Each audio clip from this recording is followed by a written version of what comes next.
आठवीं कक्षा के प्यारे विद्यार्थियों, आज संस्कृत में हमने जो बेटा ये पिछला पाठ पढ़ा था, दूसरा बिलस्य वाणी ने कदापि सुरतः, उसी में से बेटा ये प्रश्न है। दूसरा प्रश्न देखिए, एक पदेन उत्तरम लिखते, एक ही पद में इनका उत्तर आपको लिखना होगा। जैसे सिंहस्य नाम किम, शेर का क्या नाम था? तो शेर का नाम था बेटा खर नखर। दूसरा है बेटा गुहा स्वामी के आसीत, गुफा का जो स्वामी था वो कौन था? तो इसमें आएगा बेटा दधिपुक्ष नाम श्रृगाल है, श्रृगाल भी लिख सकते हो आप। सिंह कस्मिन समय गुहा समीपे आगत है, शेर किस समय गुहा में अंदर आया था? तो सूर्यास्त समय, सूर्यास्त के समय, शाम के टाइम। हस्तपादिका क्रिया केशन प्रबंधते, हाथ और पैर के अंदर जो कंपन होता है वो क्यों, किस कारण से होता है? भय संत मानस है, जब हमारे हृदय में डर होता है, भय होता है। गुहा के प्रतिध्वनिता, उस गुफा में किसकी आवाज गूंजने लगी? सिंह गर्जनेन, शेर के गर्जने से।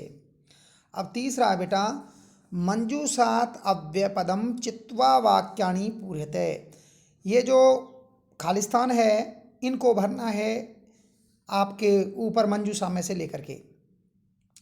तो पहला है बेटा यदा 10 वादनम भवति, जब 10 बजते हैं, खालिस्तान छात्रा विद्यालयम गच्छति, तब विद्यार्थी जो छात्र हैं वो विद्यालय को जाते हैं। तो इसमें आएगा बेटे तदा, क्या आएगा इसमें? तदा, तब।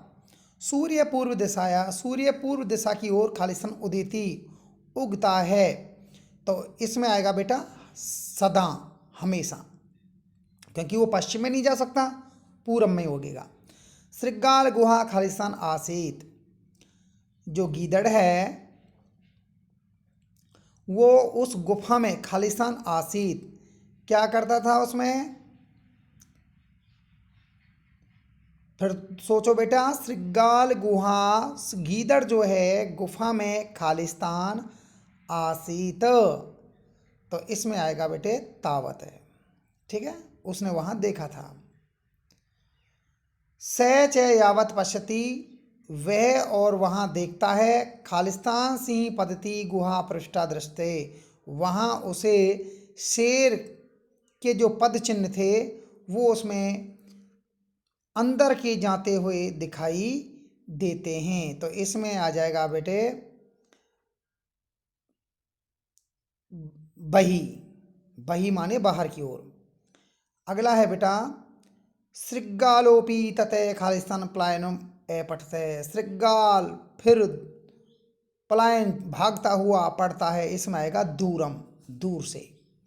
अगला है बेटा यदि सफलता इच्छसी, यदि सफलता चाहते हो, खालिस्तम आलस्यम त्यजेत, तो हमें क्या करना चाहिए? आलस्य को त्याग देना चाहिए। तो इसमें क्या आएगा बेटे? तरही, तरही माने तो। समझ में आ गया बेटा ये आपकी में तीसरा प्रश्न। अब हम बेटा पढ़ते हैं चौथा, पूर्ण वाक्य में उत्तर देना है। खर नखर कुत्र प्रतिष्ठित समय, खर नखर कहाँ निवास करता था? तो खर नखर कहाँ रहता था बेटे? कस्मिंचित वने प्रवसति समय, किसी जंगल में रहता था। महती गुहा दृष्ट्वा सिंह किम अचिंत्यत, बड़ी गुफा को देखकर शेर क्या सोचने लग जाता है? महती गुहा दृष्ट्वा सिंह अचिंत्यत, कि नूनम, नूनम माने बेटा निश्चय ही, नूनमितस्या गुहा रात्रो कोपि जीवनम आगच्छति, कि निश्चय ही इसमें गुफा में कोई जीव रात को आता होगा। श्रृगाल किम अचिंत्यत, और गीदड़ क्या सोचने लगा? श्रृगाल अचिंत, गीदड़ ने सोचा अहो विनिष्टोस्मि, अरे मारा जाऊंगा, नूनम अस्मिन बिले सिंह अस्तिति, कि निश्चय ही इस बिल में शेर आ गया है। अब श्रृगाल को त्रिपलाय, गीदड़ कहाँ भाग गया? तो श्रृगाल ततः दूरम पलायत, श्रृगाल दूर ही भाग गया। अगला है बेटा किम विचार सिंह श्रृगाल से आहनम करो, क्या विचार के क्या सोच करके शेर ने गीदड़ के लिए आवाज़ की थी कि नूनम ऐसा गुहा स्वामिन सदा संहायोती, कि निश्चय ही यह गुफा अपने मालिक को बुलाती होगी। परंतु मद भ्यात ने किंच वदती, लेकिन मेरे डर के मारे कुछ बोल नहीं पाती है। सिंह श्रृगाल आह, इसलिए शेर ने श्रृगाल के लिए आवाज़ की।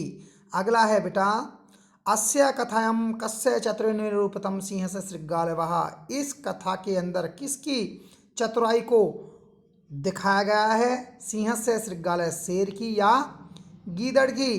तो इसमें अस्य कथायम श्रृगाल चतुर निरूपित है, इसमें गीदड़ की चतुराई को दिखाया गया है।